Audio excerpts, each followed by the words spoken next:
ഏതെങ്കിലും ഘടകകക്ഷിയുടെ സീറ്റ് കോൺഗ്രസ് ഏറ്റെടുക്കുന്നുണ്ടോ? പ്രത്യേകിച്ച് കോട്ടയത്തെ സീറ്റ് സംബന്ധിച്ച് കേരള കോൺഗ്രസുമായി ഏതെങ്കിലും തരത്തിലുള്ള കോൺഗ്രസ് ഏറ്റെടുക്കാനുള്ള ചർച്ചകളോ എന്തെങ്കിലും? അത് കേരള കോൺഗ്രസിൻ്റെ നേതൃത്വമായിട്ട് നമ്മൾ സംസാരിച്ചിട്ടുണ്ട്. കോൺഗ്രസിൻ്റെ സ്ഥാനാർത്ഥിയുണ്ട്. അതിന് കോൺഗ്രസ് ആണ്. പക്ഷേ എല്ലാ ആളുകൾക്കും സ്വീകാര്യനായ വളരെ മാന്യനായ ഒരു സ്ഥാനാർത്ഥിയുടെ ഞാൻ പേര് ഞാൻ പറയുന്നില്ല. കേരള കോൺഗ്രസിൻ്റെ ആളുകൾക്കും അദ്ദേഹത്തെക്കുറിച്ച് നല്ല അഭിപ്രായമാണ്. പ്രശ്നം ചിലപ്പോൾ അങ്ങനെ തീർന്നേക്കാൻ മതി. പക്ഷെ പകരം ഒരു സീറ്റ് അവർക്ക് കൊടുക്കേണ്ടി വരില്ലേ? അത് അസംബ്ലിയിലോ മറ്റോ കൊടുക്കാൻ നോക്കാത്തതേ ഉള്ളൂ. അത് KPCC പ്രസിഡന്റ് ഒരു തമാശയായിട്ട് പറഞ്ഞതാണ്.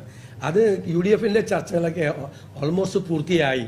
ഇനി ഔദ്യോഗികമായി 14-ാം തീയതി അത് പ്രഖ്യാപിക്കും. കേരള കോൺഗ്രസുമായിട്ട് യാതൊരുവിധ സംഘർഷവും. കേരള കോൺഗ്രസിന്റെ കയ്യിലുള്ള സീറ്റ് ഗൗരവപ്പെട്ടെന്ന് ചോദിച്ചിട്ടില്ല. തമാശ തന്നെയാ പറഞ്ഞത് ഞാൻ.